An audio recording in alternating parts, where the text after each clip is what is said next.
Good afternoon. My name is Ralf Friedrichs. I am an author, an addiction recovery coach, a life coach, and a host of this show, the Take Your Life Back Today radio show.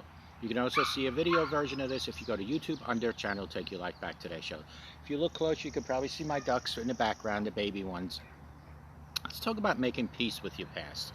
Whether you can't stop rehashing conversations and arguments that happened last week, or you're always beating yourself up for a mistake you made years ago, dwelling on the past can keep you stuck in the same place of pain permanently.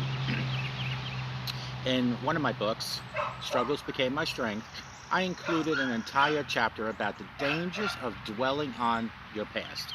You can't be your strongest self when your brain is preoccupied with prior mistakes, past hurts, and nagging regret. Sorry about the dog in the background. While there are many mental strength exercises that can actually help you stop dwelling on the past, here are two strategies that can help you move forward starting today. Friends, number one is to make peace with your past. So what does that mean? You may need to spend a little time thinking about why you're stuck in the past. Do you feel like you aren't worthy of moving forward? Maybe you hurt someone and you think staying stuck in the past is your punishment. Well, friends, are you holding onto a grudge because you think your anger diminishes someone else's life? Maybe someone hurt you and you're afraid moving on would mean that what they did wasn't that bad.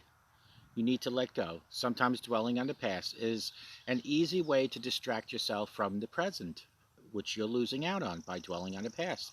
If you find yourself unhappy now, you might be tempted to be much happier where you were back then. Perhaps you recall all the good things that happened in a previous relationship, and you filter out all the arguments and problems that led you to the breakup in the first place.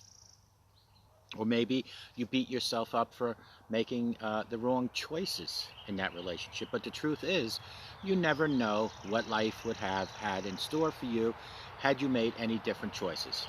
Depending on your circumstances, you may just need to give yourself permission to move forward, and then make a conscious, and I repeat, a conscious effort to stop yourself every time you keep dwelling on the past.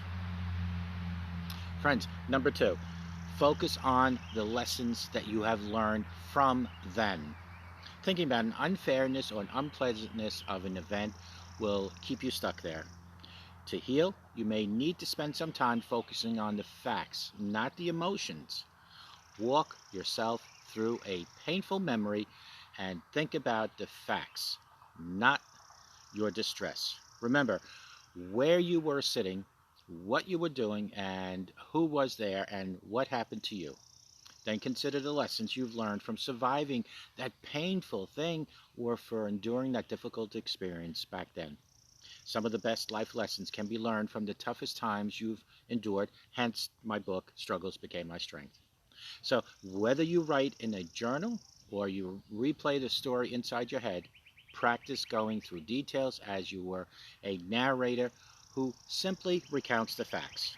Doing this a few times can help take the emotional sting out of the experience itself. Accept your past, embrace your present, and plan for your future. Those are the three steps. Refusing to dwell on the past isn't about ignoring the things that had happened. Instead, it often means embracing and accepting your experiences so that you can live in the present.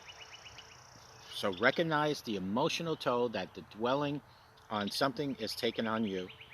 Then give yourself permission to move forward. If someone has wronged you, this may involve practicing forgiveness. Doesn't mean you to forgive and forget. You may have to stick to your decision to have no contact with that person, but focus on forgiving by letting go of the hurt and the anger you feel toward that person. I had to do that for the person that ran over my mom. Not that I want to be friends with him, but I needed to let go and forgive. Refusing to dwell on the past isn't about ignoring the things that happened. Instead, it often means embracing and accepting your experiences so that you can live in the present. So recognize the emotional toll that the dwelling on something is taking on you. And then give yourself permission to move forward from that point on. If someone has wronged you, this may involve practicing forgiveness. This doesn't mean to forgive and forget, like I said earlier. When I forgave this person, it was because I needed to relieve myself. I needed to get that anger out of my heart, but focus on forgiving by letting go of the hurt and the anger that you have towards that person will definitely make you feel better. So your vision of the future should be about who you want to become, not who you used to be. So while you can reflect in the past enough to learn from it, make sure that you let go of whatever anger, whatever shame, or whatever guilt is holding you back from moving for tomorrow and look for a better tomorrow.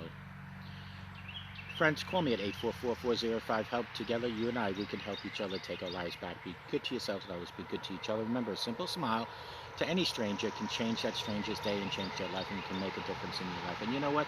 Part of the moving from the past to the future and the present is including God in your life. So may God always bless you. Ask God for guidance and direction, and know that through God, everything and anything is possible. May God bless each and every one of you, and we'll talk to you tomorrow. Have a great day. God truly loves you. Never forget that. For God so loved the world that He gave us His only Son. Take good care, and we'll talk to you guys.